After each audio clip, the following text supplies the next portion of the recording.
নমস্কার, আমি তাপসী। তাপসী রান্নাঘরে সকলকে অনেক স্বাগত জানাই। চলে এসেছি আবার একটি সম্পূর্ণ নতুন রেসিপি নিয়ে। আর আজকের রেসিপি একদম ঘরোয়াভাবে সম্পূর্ণ নিরামিষ পটলের দোরমা। তার জন্য কিছুটা পটল এখানে আমি নিয়েছি। এবার পটলগুলো ভালো করে ধুয়েও নিয়েছি প্রথমে। এবার পটলের ওপরে পাতলা পাতলা খোসাটা আমি ছুরি দিয়ে ছুলে নেব। আপনারা চাইলে কিন্তু অল্প অল্প খোসা রেখেও পটলটাকে ছুলে নিতে পারেন। কিন্তু আমি ঠিক এইরকম ভাবে ছুলে নিলে পটলের দোরমাটা দেখতেও ভালো লাগে আর খেতেও কিন্তু বেশ ভালো লাগে। তো এবার সম্পূর্ণ পটল আমার ছাড়িয়ে এখানে ধোয়াও হয়ে গেছে। এবার পটলের যে কোনো একটা মাথা কিন্তু ছুরি দিয়ে কেটে নিতে হবে। আর দেখুন ঠিক এইরকম ভাবে সব পটলগুলোই আমি কেটে নেব। এখানে সব পটলগুলো কাটা হয়ে গেছে। এবার একটা কাঁটা চামচের মাথা দিয়ে ভালো করে এখানে দাগ দিয়ে নিয়ে পটলের খোসাটাকে ভালো করে মানে পটলের ভেতরে যে দানা রয়েছে সেইটাকে ভালো করে ভেতর থেকে বার করে দিতে হবে। তবে এই দানাগুলো কিন্তু আমি এই রান্নায় ব্যবহার করব, এগুলো কিন্তু ফেলে দেব না।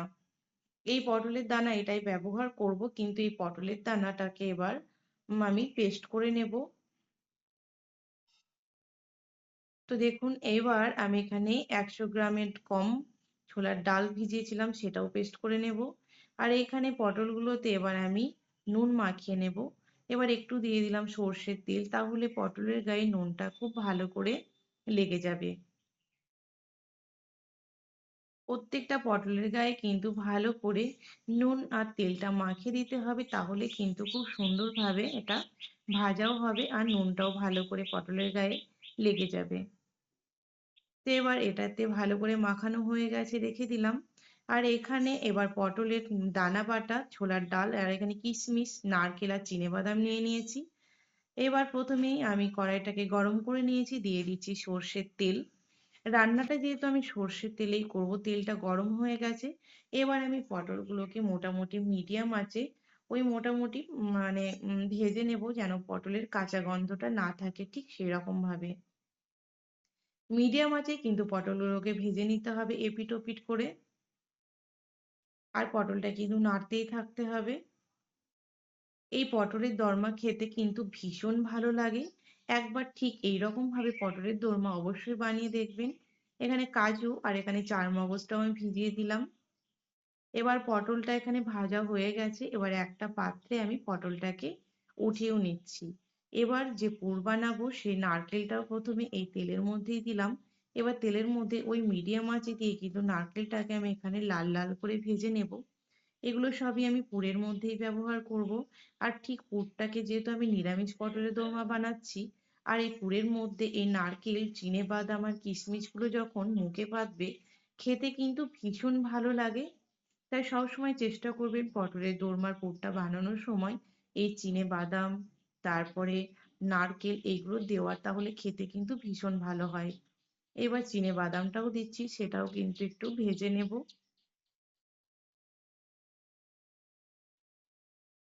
দেখুন এটা এখানে এবার ভাজা হয়ে গেছে। এটাও আমি এটা তুলে নিচ্ছি।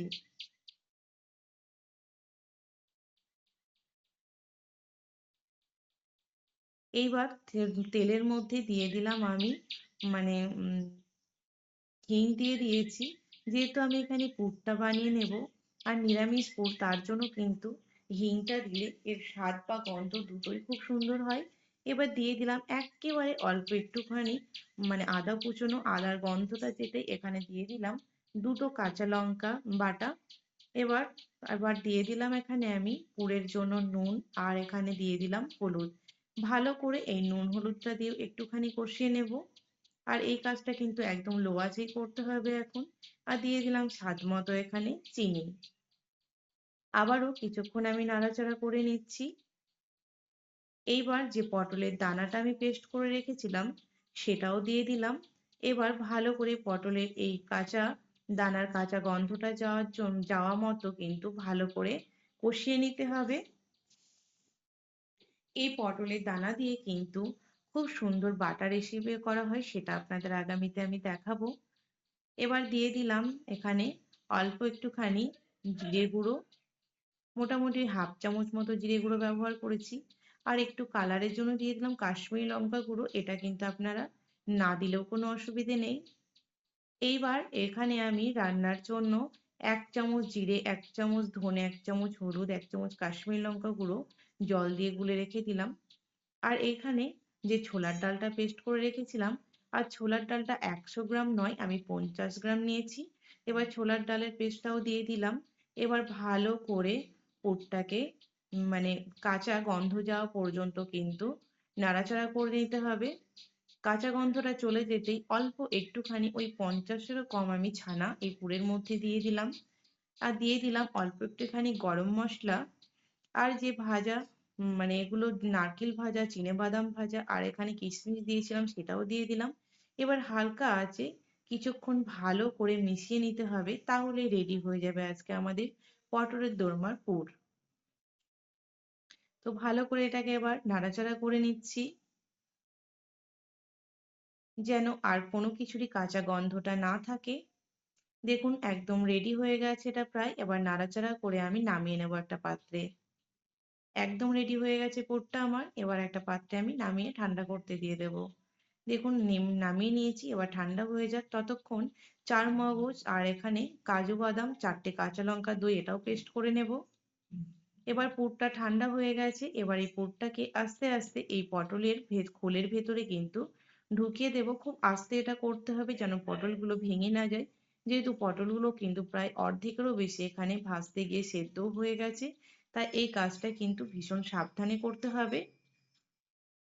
আপনারা তো পটলের দোরমা অনেক খেয়েছেন, তবে এইরকম ছোলার ডাল দিয়ে বাড়িতে পুর বানিয়ে এইরকম ভাবে একদম ঘরোয়া ভাবে নিরামিষ এই পটলের দোরমাটা বানিয়ে দেখবেন। আর যে এখানে পুরটা রয়ে গেছে এটা দিয়ে কিন্তু খুব সুন্দর চপও বানানো যায়। এবার কড়াইয়ে আবারও আমি এখানে গ্রেভির জন্য দিয়ে দিয়েছি সর্ষের তেল, গরম হয়ে গেছে।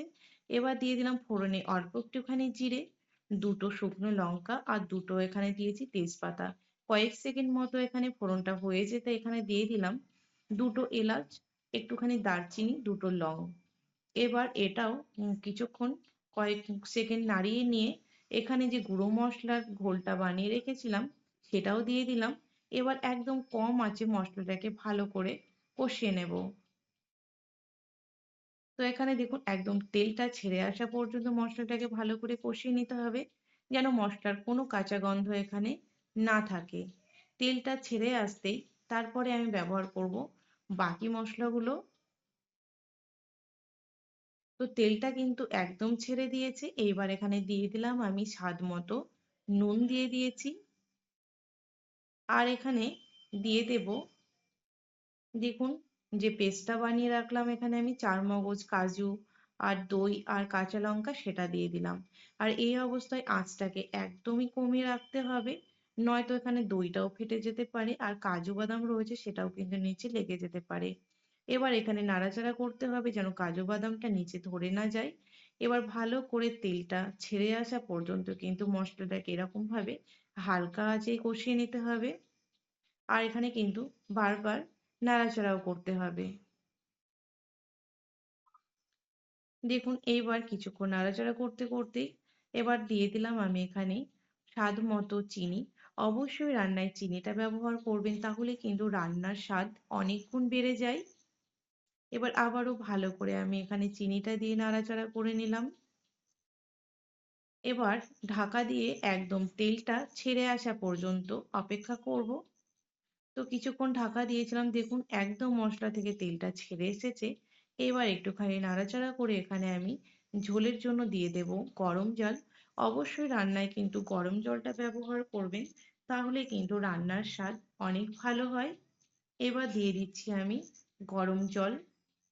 আমি আরেকটু জল এখানে দিয়ে দেব ঝোলের জন্য, কারণ ফোটার পর কিন্তু আরেকটু ঝোলটাও টেনে নেবে। তো দেখুন আরেকটু ঝোল আমি দিয়েও দিয়েছিলাম, জল আর কি। একদম ঝোলটা ফুটে গেছে। এইবার যে পটলগুলো আমি রেডি করে রেখেছি সেটা এই ঝোলের মধ্যে আমি দিয়ে দেব এক এক করতে করতে। এই পটলটা কিন্তু এখানে সাবধানে দেবেন যেন কাঠিগুলো খুলে না যায়। এবার সব পটলগুলোই একে একে এখানে আমি দিয়ে দেব ঝোলের মধ্যে। এবার ঝোলটাকে কিন্তু ভালো করে পটলটা দেওয়ার পর ফুটিয়ে নিতে হবে কিছুক্ষণ, যেন পটলের মধ্যে যে অল্প মানে কাঁচা অংশটা রয়েছে, মানে পুরোপুরি সেদ্ধ হয়ে যেতে হবে আর কি। তো যতটুকু পটলটা সেদ্ধ হওয়া বাকি আছে এই ঝোলের মধ্যেই কিন্তু ফুটিয়ে নিয়ে সম্পূর্ণটাই সেদ্ধ হয়ে যাবে। ঢাকা দিয়ে দিলাম আর আঁচটা একদম কমিয়ে দিলাম। দেখুন পটলের গ্রেভিটা আর পটলটা একদম রেডি হয়ে গেছে। এই অবস্থায় আমি দিয়ে দেবো অল্প একটুখানি গরম মশলা গুঁড়ো, আর আমি দিয়ে দেবো এই ছোট চামচেরই 1 চামচ ঘি। এবার দিয়ে দিলাম, এবার এই চামচ দিয়ে ভালো করে পটলগুলোকে একটুখানি ঝোলের মধ্যে নাড়িয়ে নেব। রেডি হয়ে গেছে আজকে আমার পটলের দোরমা। ভালো করে নাড়াচাড়া করে গ্যাসটা বন্ধ করে আমি এখানে ঢাকা দিয়ে রেখে দেবো 5 মিনিটের মতো। তারপর এটা একটা পাত্রে আমি পরিবেশন করে নেব। এইবার আমি গ্যাসটা বন্ধ করে ঢাকা দিয়ে রেখে দেবো 5 মিনিটের জন্য। আর এখানে 5 মিনিট হয়েও গেছে আর আমার দেখুন একদম রেডি হয়ে গেছে পটলের দোরমা। এবার একটা পাত্রে এটাকে আমি পরিবেশন করে নেব।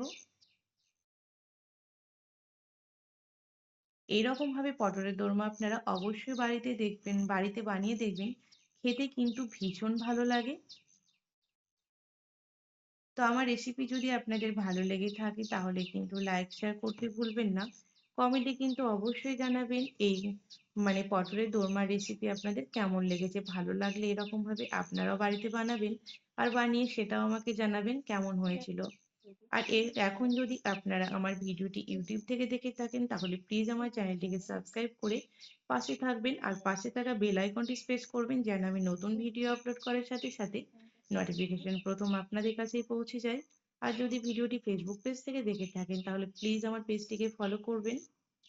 তো আজকের রেসিপি এই পর্যন্ত ছিল। দেখা হবে আবার একটি নতুন এপিসোডে নতুন রেসিপি নিয়ে হাজির হয়ে যাব। আপনারা সকলেই ভালো থাকবেন, সুস্থ থাকবেন। ধন্যবাদ।